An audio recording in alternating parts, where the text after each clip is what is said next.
हाल अगर मैप पर हम इसे देखने का प्रयास करें तो भारत के मैप में जब हम पूर्व की तरफ चलते हैं और विशेष रूप से दक्षिण पूर्व की तरफ चलते हैं तो हमें बंगाल की खाड़ी वाला क्षेत्र दिखाई पड़ता है। और बंगाल की खाड़ी वाले क्षेत्र में अगर हम दो नदियों को फोकस करें, एक का नाम है कृष्णा और एक का नाम है गोदावरी, इन दोनों नदियों के बीच का जो ये क्षेत्र है इसे कृष्णा गोदावरी बेसिन कहा जाता है। बेसिन असल मायने में वो क्षेत्र है जहां पर नदियां अपने द्वारा पानी लाकर छोड़ती हैं।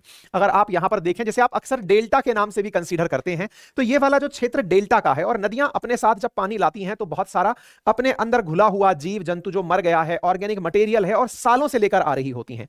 ऐसी स्थिति में नदियां अपने साथ बहाकर लाए गए जितने भी पदार्थ हैं उन्हें समुद्र में निरंतर छोड़ रही होती हैं और वो सी बेड के अंदर यानी समुद्र की तलहटी के अंदर जमने शुरू हो जाते हैं। सालों से चली आ रही यह प्रक्रिया जिसमें कि कार्बनिक पदार्थ समुद्र के तट में जीवाश्म के रूप में लंबे समय से दबते रहे, वो अब ऑयल और गैस में कन्वर्ट हो चुके हैं। इस जानकारी का लाभ उठाते हुए इन दोनों नदियों के मुहाने पर बिल्कुल वैसे ही जैसे टिग्रिस और यूफ्रेटस के किनारे पर इराक तेल निकालता है, वैसे ही कृष्णा गोदावरी के तट पर हमने तेल खोजना शुरू किया। और खोजते खोजते समुद्र तट से, आंध्र प्रदेश के तट से लगभग 30 से 35 किलोमीटर हम ऑफशोर चले आए। ऑफशोर का मतलब है तट से दूर लेकिन केंद्र में नहीं है। हम इस मतलब हमारा जो ईईजेड है, एक्सक्लूसिव इकोनॉमिक जोन है, उसके तो काफी भीतर है। 30 से 35 किलोमीटर दूर समुद्र में जब हम चले गए, वहां पर समुद्र के तट में हमने सी बेड को तलाशा। ओएनजीसी ने अपने द्वारा वहां की ड्रिलिंग की और इस प्रक्रिया में उसे तेल का पता चला तल से यानी समुद्र के तट से 3.5 किलोमीटर नीचे तक ड्रिलिंग करने पर तेल की प्राप्ति हुई है। कृष्णा गोदावरी बेसिन पहले भी गैस के लिए विख्यात रहा है। केजी बेसिन से हम नेचुरल गैस निकालते रहे हैं। रिलायंस यहां से केजी बेसिन से गैस निकाल रहा है। ऑयल प्रोडक्शन पहली बार यहां पर हो रहा है, ठीक है ना। तो यानी कि ये वो क्षेत्र है जहां पर नदियों के द्वारा पानी ले जाकर छोड़ा जाता है। संभवतः यह लाइन आपको विजिबल ना हो, लेकिन भारत में इतनी सारी नदी बेसिन हैं, यानी कि अभी भी संभावनाओं का बाजार गर्म है। इन नदियों के मुहाने पर तेल पाए जाने की संभावनाएं पर्याप्त हैं।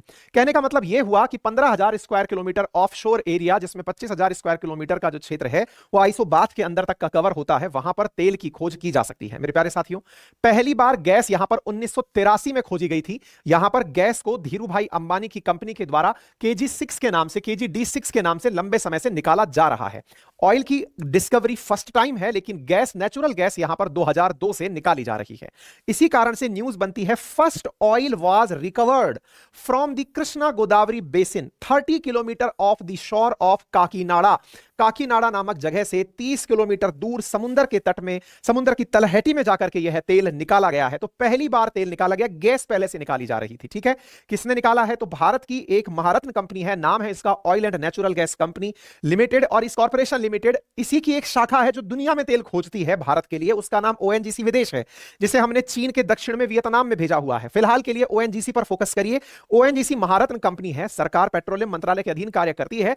इसने भारत के अंदर इस तेल की खोज को कंप्लीट किया है। जिस जगह यह काम किया है उसे KG-DWN 98/2 ब्लॉक में क्लस्टर 2 के अंदर इसको किया गया है। जहां पर तेल खोजा गया है वहां 1, 2, 3 क्लस्टर बनाए गए हैं। यह है सबसे ज्यादा आंखों को आराम देने वाली तस्वीर, जिसमें जिस जगह से तेल का प्रोडक्शन हो रहा है वहां पर ये आग जो लगी दिख रही है, ये इस चीज का प्रमाण है कि यहां से तेल निकल रहा है। और साथ में गैस भी यहां से भविष्य में निकलने वाली है। जल्दी ही इसी बेसिन से गैस का प्रोडक्शन भी शुरू हो जाएगा। अब आप सोच सकते हैं समुद्र में यह काम कैसे किया गया होगा। तो पहले आप समुद्र को देखिए, उसके साथ साथ लगे हुए इस पूरे सिस्टम को देखिए। अब सोचिए कि समुद्र में यह किस तरह से रोका गया होगा। हालांकि यह केवल फोटो हमने आपको एक तरह से सिंबॉलिक रूप से दिखाने का प्रयास किया है। हमने जहाज के अंदर से ड्रिल करते हुए इस काम को किया है।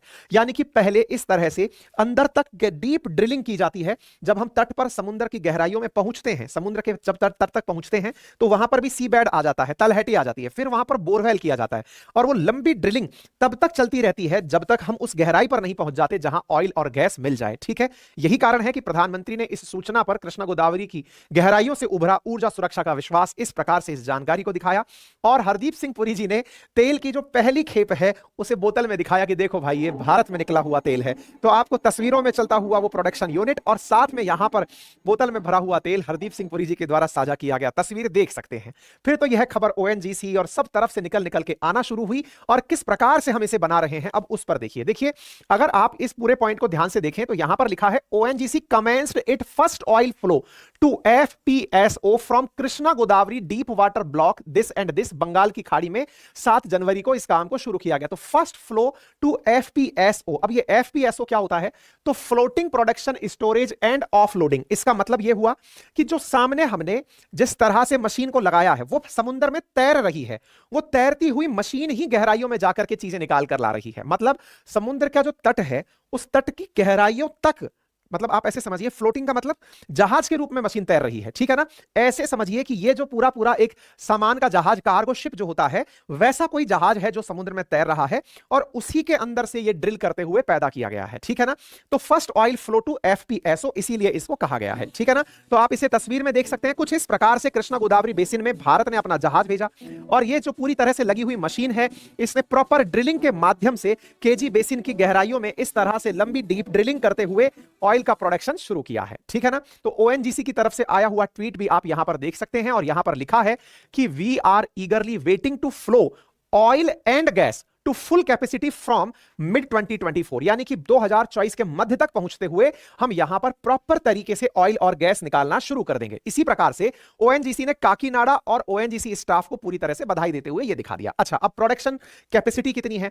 तो यहां से 45,000 बैरल कच्चा तेल हर दिन निकालने की उम्मीद की जा रही है। 45,000 बैरल कच्चा तेल प्रतिदिन निकालने की बात की जा रही है। हालांकि इस मात्रा तक पहुंचने में शुरुआती समय में कुछ समय लगेगा, क्योंकि कई और ऑयल के लिए भी यहां पर ग्राउंड तलाशे जाने हैं। साथ ही साथ 10 मिलियन क्यूबिक मीटर से ज्यादा प्राकृतिक गैस हर दिन यहां से निकाली जा सकती है। ये दो बातें हैं जो कि देश की कुल तेल उत्पादन का 7%, प्राकृतिक गैस का भी 7% उत्पादन यहां से होगा। यह हरदीप सिंह पुरी जी के द्वारा यहां पर अपनी तरफ से इंफॉर्मेशन दी गई। मीडिया रिपोर्ट्स के मुताबिक इस प्रोजेक्ट से कच्चे तेल का उत्पादन 8 से 9,000 बैरल प्रतिदिन शुरुआत में किया जाएगा। 3 से 4 कुओं में तेल का उत्पादन किया जाएगा। कुल कैपेसिटी 45,000 है। शुरुआत में 8,000 बैरल से इसकी शुरुआत की जा रही है, ठीक है ना? इसके बाद जो अपडेट होगा वो भविष्य में आपके साथ साझा कर दिया जाएगा। संभवतः यह सूचना आप लोगों को बड़ी ही प्रेरणादायी लगी होगी। अगर ऐसा है तो आपसे गुजारिश है कि सेशन को लाइक और शेयर करना बिल्कुल ना भूलें। चैनल पर नए हैं तो सब्सक्राइब कर लीजिए, जिसका कोई चार्ज नहीं है। वीडियो के राइट हैंड कॉर्नर पर सब्सक्राइब का ऑप्शन दिया गया है, जिसे जाकर आप क्लिक कर सकते हैं। मेरे